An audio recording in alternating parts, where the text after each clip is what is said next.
On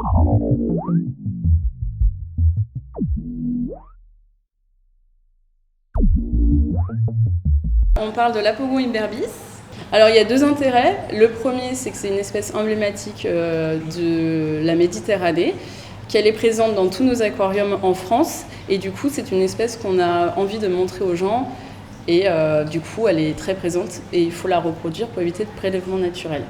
Dans un deuxième temps, ici au musée océanographique, alors en 1962, il y a le professeur Garneau qui a fait les premières observations de reproduction de cette espèce-là.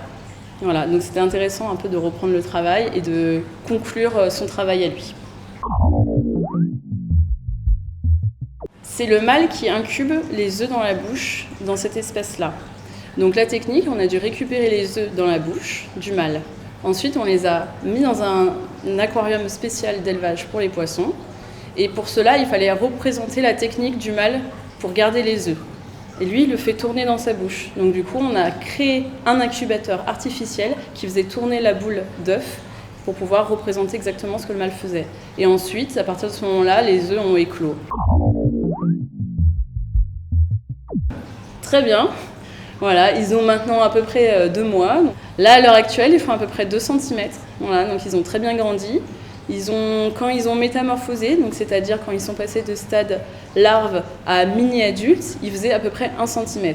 Et ils avaient 1 mois. Donc on va dire qu'à peu près en 1 mois, ils ont pris 1 cm, ils ont doublé quasiment.